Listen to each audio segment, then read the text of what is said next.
Hola, ¿qué tal? Muy buenas tardes, compañeras, compañeros. Un gusto saludarlos una vez más a la distancia, ya en esta nuestra penúltima clase. Eh, Espero que se encuentren ustedes muy bien, de salud, y esperando que el estrés de final de semestre no los desgaste en demasía. Bueno, vamos a continuar con el subtema con esta temática, perdón, que iniciamos ya hace en la clase anterior, de hecho, que es el lugar y sus características cualitativas en la experiencia del entorno habitable. Recordando que en la clase anterior vimos eh, algo de semiótica, sobre todo para hablar de los conceptos y la relación de estos conceptos con el lenguaje arquitectónico, eh, los significados y la generación de valores, así como platicamos un tanto de lo que es el espacio existencial, señalando que el espacio existe porque el hombre o la mujer existe propiamente, está hablando de que la existencia es espacial y que este además le da un significado específico a un espacio, y este espacio se convierte en un lugar, siendo un lugar positivo o siendo un lugar negativo. Eso depende de los significados que uno le dé a ese espacio. Entonces, recordando que la idea de lugar se refiere justamente a esta asignación de significados. El tema que vamos a revisar el día de hoy, mejor dicho subtema, es el genius loci y los ambientes, el concepto de los no lugares y los imaginarios urbanos, y una revisión de una temática que es la obra nueva en contextos patrimoniales. Aquí estamos viendo un edificio que seguramente algunos de ustedes ubicarán, es en el centro histórico y se encuentra a espaldas de catedral. De hecho, este edificio tiene dos accesos. Este es el que podríamos llamar como acceso nuevo o acceso trasero. Es el Centro Cultural de España en México. Y más adelante platicaremos un poco de esta fachada en cuanto a su integración. Pero bueno, es para tratar de hablar cómo nosotros, de alguna forma, al momento de estar ya en la práctica arquitectónica, en algún momento nos vamos a encontrar con el patrimonio. ¿Y qué hacer con el patrimonio? Vamos a destruir el patrimonio, a integrarnos al patrimonio. Eso ahorita lo vamos a platicar y veremos algunas razones o un marco conceptual teórico para poder abordar, o mejor dicho, entender por dónde vamos a abordar esta temática. Bueno, vamos a iniciar. Esto lo vimos la clase anterior, de hecho platicábamos que Martin Heidegger, este existencialista agnóstico alemán de mediados del siglo XX, señalaba, bueno, tiene muchas lecturas que hablan sobre el ser en el tiempo, sobre la relación existencial del hombre, entendiéndose como mujer y hombre, con su entorno, y él propone un concepto que es la cuaternidad. Ya lo habíamos visto, insisto, la clase anterior, pero vamos a recordarlo para entender por dónde va esta plática. Él propone el término de la cuaternidad como un equilibrio de cuatro elementos. Se refiere a los mortales, al cielo, a la tierra y a los divinos. Este equilibrio que se genera entre estos cuatro elementos es lo que él ubica como habitar. ¿Y habitar qué? Habitar un lugar. Por lo tanto, se refiere la cuaternidad al concepto de residencia. Vamos a volver a leer esta parte que es de Martin Heidegger, que nos dice: habitar es, para los mortales, nosotros, permanecer a buen recaudo sobre la tierra, bajo los cielos y los divinos. La tierra nos sirve y sostiene, el cielo es luz y oscuridad, y también señal de repetición, y los divinos son los mensajeros de Dios y respondemos ante ellos. Aquí nos está hablando que finalmente nuestro habitar, nuestra residencia existencialista, se refiere a este equilibrio entre ciertos elementos tangibles e intangibles. Desde la misma bonanza que nos puede generar la tierra, el entendimiento del cielo, la relación entre nosotros y una relación divina. No le pone nombre al Dios, ni te dice si es uno o dos o más. Él es agnóstico, cree en algo, no en quizás la religión oficial o mayoritaria como el cristianismo o el catolicismo, pero habla de un Dios, ¿ok? Por lo tanto, al hablar de habitar, estamos hablando de residencia de el ser en un espacio, ¿ok? Entonces, si tenemos un espacio X, este espacio, al momento de que el hombre y la mujer reside en ese espacio, comienza a dotarle un significado a este espacio. Bueno o malo, pero hay un significado. Revisamos la clase anterior con, espero que hoy sí hayan entregado la lectura de Paniagua, en donde justamente habla del espacio existencial, que nos hablaba de estos 9 puntos de un espacio existencial para entender a la arquitectura como espacio, a la arquitectura como un espacio existencial. Y entre los primeros puntos hablaba justamente esta idea de comenzar a generar un arraigo o una apropiación con el entorno. Y justamente por ahí va este concepto de lugar. Hay que entender que, otra vez refiriéndonos a Martin Heidegger, hablamos de que el lugar es una existencia espacial. Si nosotros existimos, automáticamente existe un espacio. Si existe un espacio es porque nosotros existimos. La relación entre el hombre, entiéndase como hombre y mujer, con los lugares y a través de ellos con los espacios, consiste en la residencia, lo que les explicaba. La relación del hombre y la mujer con un espacio, el cual está caracterizado por ciertos simbolismos, ciertas especificaciones, la residencia lo hace convertirse en un lugar. La residencia es la propiedad esencial de la existencia. Por lo tanto, va de la mano el término de existencia, el término de ser, el término de habitar, el término de lugar. ¿Ok? Partiendo de esta escala de lugar, de este concepto de lugar, podríamos hablar que este concepto tiene dos escalas. ¿Ok? Una escala menor, que es la arquitectura, y se refiere a una cualidad, o sea, una característica de un espacio interior. Mientras que existe otra escala mayor, en donde hablamos de un genius loci, que significa espíritu del lugar, según Christian Norbert Schulz, que ya lo habíamos platicado en la clase anterior. Y esta escala se refiere a una preexistencia ambiental. Esto quiere decir a los ambientes urbanos, a los ambientes que se encuentran fuera de la arquitectura. ¿Ok? Entonces, el lugar tiene dos escalas, y el lugar entiéndase como un espacio el cual ha sido dotado de significados, en el cual el ser reside. ¿Ok? Ya le estamos agregando ahí un concepto. Recordando que la diferencia entre espacio, espacial y espacialidad, lo vuelvo a repetir, recordando que esto lo hemos visto a lo largo del semestre, es el espacio, según Bruno Sevi, nos habla de que es un vacío arquitectónico en donde el hombre y la mujer penetran, se desplazan y viven.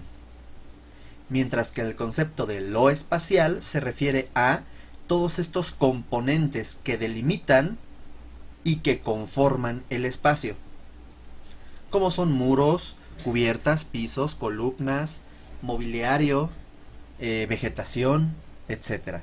Y la espacialidad, que es un término que se relaciona con el carácter y con las atmósferas, se refiere a esta relación entre espacio y espacialidad, en donde hay una serie de elementos o de cualidades del espacio, como es el manejo de la luz, del sonido, de los aromas, etcétera, etcétera, etcétera.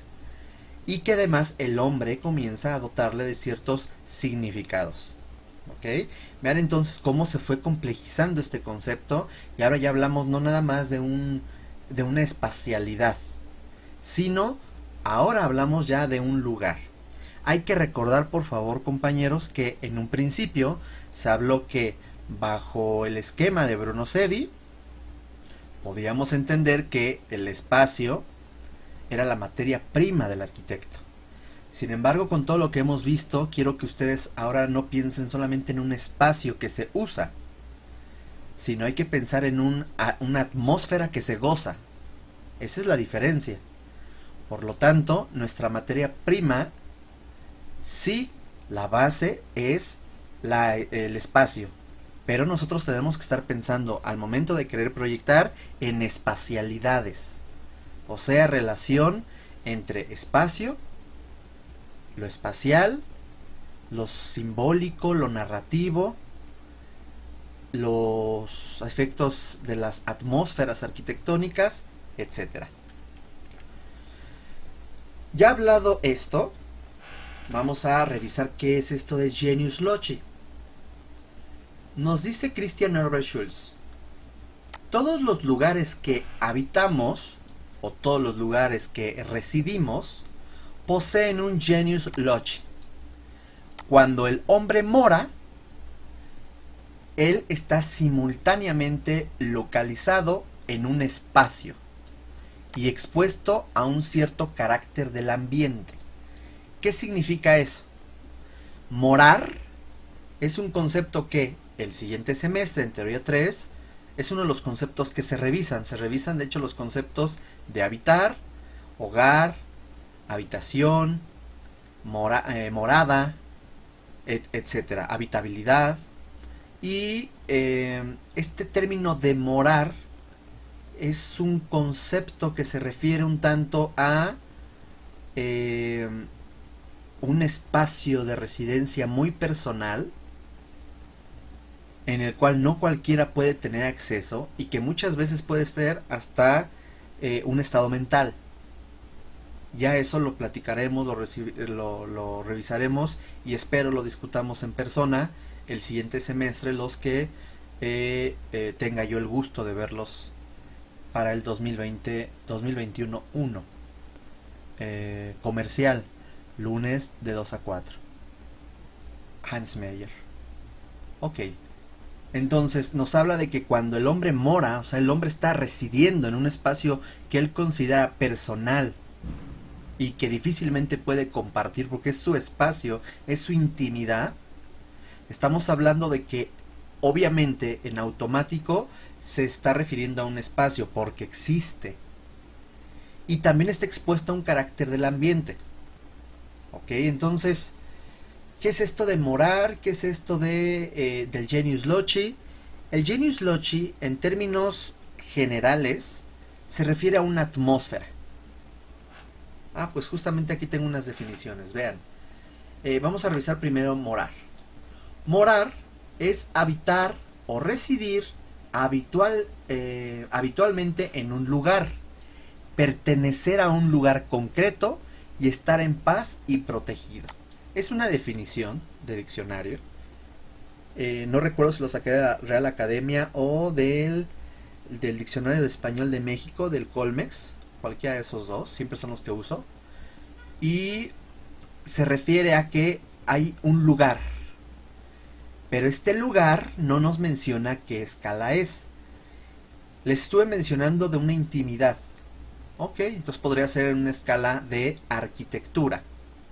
Sin embargo, si hablamos de una memoria o de una colectividad, una memoria colectiva, estaríamos hablando obviamente no de una escala arquitectónica, sino de una escala urbana. Y es aquí cuando entra el concepto de genius loci.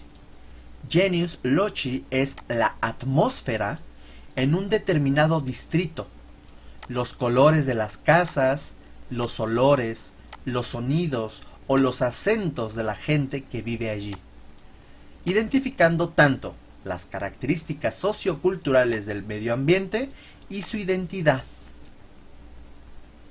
O identidad, ¿no? Con T, como dice el presidente. Bueno, entonces, este punto del genius loci se refiere a esta atmósfera, por así llamarla, y en este momento la vamos a llamar así, una atmósfera urbana que hace que el centro de Coyoacán sea muy diferente al centro de París, que el centro de París sea muy diferente al centro de la Roma.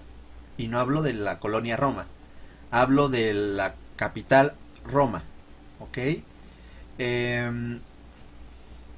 Vámonos a algo más cercano, no es lo mismo, o quizás hay ciertas similitudes entre el mercado de tu colonia y el mercado que está, no sé, en Santo Domingo, ¿ok? Y hablo de la colonia Santo Domingo. Y esto tiene que ver con que el genius loci o esta atmósfera podemos empezar a hablar de ciertos equipamientos, de ciertas relaciones espaciales urbanas, de espacios públicos, pero también de ciertos elementos que al ser un lugar de mucha conglomeración, que esos son los puntos que ya luego tenemos que platicar y reflexionar por el tema del COVID, esto de tener una distancia de unos 50, no bueno, pues ni que fuéramos Mónaco, ¿no? Donde hay no sé cuántos habitantes, y ni así, país chiquitito y lleno de sobre todo franceses. Entonces, digo, aquí somos, ¿qué? 120 millones, ya no recuerdo cuántos, 118, 17, no lo sé. Somos muchísimos mexicanos, ¿no? Entonces, ahorita vamos a revisar algunas confrontaciones de atmósferas para que tratemos de entender esto del genius loci luego a una escala urbana. Hay un concepto que acuña un pensador francés llamado Marc Augé, Augé con UE y acento en la E, Augé, que habla de los no lugares. Un no lugar es un lugar de transitoriedad que no tiene suficiente importancia para ser considerado como un lugar, simplemente es un espacio transitorio. Carece de la configuración de los espacios, es circunstancial y casi exclusivamente definido por el pasar de individuos. No personaliza ni aporta a la identidad porque no es fácil interiorizar sus aspectos o componentes, y en ellos la relación o comunicación es más artificial, o sea, el uso de letreros. El autor, Marc Augé, habla, por ejemplo, de un aeropuerto. Nos dice que un aeropuerto es complicado la residencia en un aeropuerto, y más si no lo conoces, porque la relación entre sus espacios, sus componentes, son a veces muy complicados de entender. Y el manejo de los letreros es algo básico en los aeropuertos. Y no nada más ahí, en muchos edificios, sobre todo equipamientos, sobre todo edificios de una de un importante radio de servicio, si se han fijado. Podríamos encontrar no lugares más pequeños, como por ejemplo la parte trasera de una tienda comercial, un Soriana, Walmart, etcétera. Si se fijan, está el patio de maniobras. No sé quién de ustedes, al pasar por ahí, se sienta a gusto. Por lo general siempre sentimos un disgusto, un yo no debo de estar aquí. Eso es un no lugar. Los pasillos del metro de Pantitlán que unen cada uno de los transbordes, eso también es un no lugar. Sí puede haber ciertos elementos que se nos quedan marcadas en la memoria como elementos positivos y negativos, pero es un lugar tan densamente transitado que difícilmente podrías residir. Entonces los no lugares se refieren a estos espacios transitorios poco caracterizados en donde no te invitan a residir, a estar, a vivir, a experimentar, a generar cohesión con otras personas. Hablando de eso, quiero que estos conceptos tratemos, los que hemos visto en el semestre, tratemos de aplicarlo en esta fotografía. Aquí tenemos la fotografía de un mercado. El contexto que conocemos pues son mercados mexicanos, contextos populares, y son de estas fotografías que tienen aroma, ¿no? Se puede ver ahí un montón de semillas, ajos, moles, cosas de cestería, y estoy seguro que al momento de que ustedes ven esta fotografía, ahí hablando de este circuito de la información, se acuerdan de estos estímulos visuales. Acuérdense de las papas con chile y limón, o del cuchillo en el ojo. ¿Ok? Ustedes ya tienen ciertas referencias en la memoria que cuando ven esta fotografía se genera una imagen mental. Y esa imagen mental puede ser la misma estimulación del olfato. El cómo olería. Tiene un olor distintivo este tipo de lugares. El manejo de los colores, la temperatura, el aroma, el ruido, podríamos imaginarnos lo que está pasando ahí. Y no es complicado. ¿Por qué? Porque es algo que hemos vivido muchas veces. ¿Qué pasa con este tianguis? Este tianguis es el tianguis de las Torres. Está por allá por las Torres, allá en la línea 12, en donde está este periférico. La estación de periférico, Oriente creo que se llama. No sé si alguien conozca este lugar, pero son de estos lugares en donde de pronto uno se desorienta. En donde de pronto uno podría imaginarse el calor, el ruido, este bullicio, hay muchas cosas que de plano son un tanto fayuca, cosas que a lo mejor no son tan legales, etcétera. El mismo ambiente, el mismo contexto te hace entender el cómo sería este tianguis. No es un tianguis como otros, es un tianguis que tiene una característica específica, ¿no? Vean, hasta llantas venden por ahí. Entonces es un caos este tianguis. Me acuerdo que el semestre anterior alguna alumna me dijo que ya lo iban a arreglar o lo iban a reformar. Imagínense esto en el COVID. No, bueno. Sí, quiero verlos con su 1,50 m de distancia. Otra fotografía de un mercado. Si de pronto les digo que es un mercado en Holanda, no, sabemos que no hay piñatas allá. O por lo menos no con esta abundancia. Sabemos que también es un rasgo distintivo que hace que este espacio tenga su espíritu, que tenga su esencia. Otra vez la idea de las frutas y las verduras, la idea del papel, el ruido de que se genera entre el viento y las piñatas, el ruido, el que para todos eres güerito, pásale marchanta, qué va a querer, qué va a llevar, son referencias que ya tenemos. Sabemos que en ese tipo de mercados hay un lugar de verduras, de frutas, de comida, etcétera. Ya lo conocemos. Y de pronto tenemos este otro tipo de mercado. Este es en Coyoacán, creo que ese sí lo ubican más. De artesanías. Otra vez el manejo de los colores, el manejo de ciertos elementos que lo hacen característico, que le dan una esencia. Muy diferente a este otro tipo. Todavía no pensé que ya venía el otro tipo de mercados. Este es otro, el mercado de Sonora, que también es todo un relajo por dentro y por fuera. Ya saben, ventas de animales, cosas exóticas, hasta colibrís muertos consigues. No compren colibrís muertos, por favor, ni cosas extrañas. Entonces, tiene ciertas características que sí lo diferencian uno de los otros, pero hay ciertas atmósferas que hacen que esto sea fácilmente distintivo. ¿Y qué pasa con este otro mercado? Es un mercado que se encuentra en la Ciudad de México, de Michael Rothkin, que es el mercado Roma. Yo les pregunto a ustedes, ¿este mercado obedece a estas atmósferas mexicanas de los mercados? Evidentemente no. Si de pronto vemos nosotros este esquema de mercado, nos recuerda a los mercados más del norte de Europa, más ingleses, ¿no? Por la construcción, la idea, la serie de conceptos, la semiótica, ¿ok? Esta serie de significados que nosotros podemos encontrar ante esta referencia, nos habla. Si de pronto yo les dijera, es un nuevo mercado que se abrió en Dinamarca, uno diría, pues órale, ¿no? Y no, está en la colonia Roma. La comida es cara, Hay ciertas cositas que luego ponen para que parezca muy mexicano, ¿no? Banderitas y papel picado, etcétera, pero no es algo que se refiera. Sí está muy padre el proyecto, o sea, hay que decirlo, espacialmente es muy atractivo, la fachada, los acabados, etcétera, pero no es la esencia de un mercado popular. Es lo que, y el siguiente semestre lo revisamos, Rim Koolhaas, por ejemplo, habla de él, del espacio basura, de la ciudad genérica. Son conceptos que revisaremos el siguiente semestre. Entonces, pues ahí está el famoso mercado de la Roma.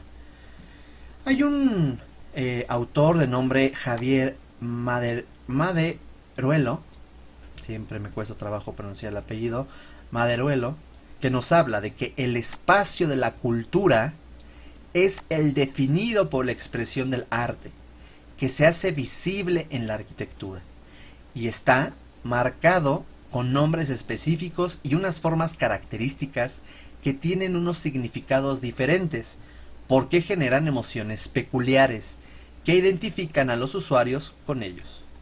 La forma es como se ha dispuesto de un lugar con una colectividad determinada. Ha generado un impacto visual muy concreto que ya no es exactamente primigenio. Y aquí nos habla este autor de que surge el paisaje urbano. Ya estamos cambiando de escala, el paisaje urbano. Y en este paisaje urbano nosotros vamos a encontrar varios conceptos, que a veces los manejamos como si fueran sinónimos y no son sinónimos. Quiero que pongan mucha atención, voy a explicar la diferencia de estos conceptos. Primero está el entorno. El entorno puede tener diferentes acepciones, sobre todo si le ponemos un apellido. El entorno humano, el entorno cultural, el entorno qué sé yo, ¿ok?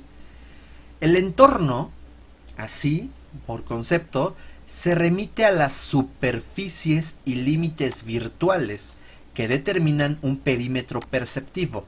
Entonces aquí nos habla de un entorno perceptual o un entorno geométrico. Si estamos nosotros en esta placita, hay ciertos elementos que delimitan tu espacio y que se convierte en un entorno, o sea, es un límite. El entorno se refiere a los límites.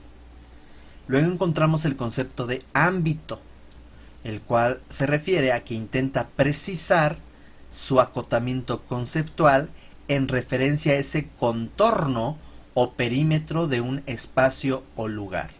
¿Esto qué significa? Que el ámbito se refiere a tratar de decir a qué se refiere, qué es, qué función tiene el entorno geométrico que está dividiendo o delimitando mi espacio urbano. ¿Ok?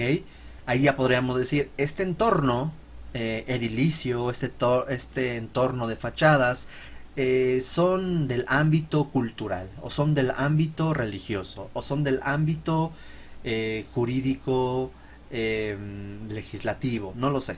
¿Ok? Luego pasamos a otro que es el contexto. El contexto es el entorno físico, ya estamos hablando del concepto anterior, el primero, el entorno físico o de situación política, histórica, cultural, de cualquier índole en el que se considera un hecho. Cuando nosotros vamos a estudiar el análisis del sitio, que hablamos del contexto, hablamos de qué es lo que genera todo este entorno. O sea que tenemos un contexto físico con ciertas características ambientales, un contexto político, un contexto urbano, que hay calles, que hay hitos, que hay bordes. Por cierto, el borde se relaciona mucho también con el término del no lugar, etcétera. Pero ambiente, este es el concepto que nos interesa, compañeros. De hecho, cuando vamos a un sitio, el ambiente es el que tendríamos que realmente analizar. También los demás, claro. El ambiente se refiere al conjunto de condiciones o circunstancias físicas, sociales, económicas, etcétera, etcétera, de un lugar, una colectividad o una época, a tres áreas: arquitectura, urbanismo y paisajismo cultural.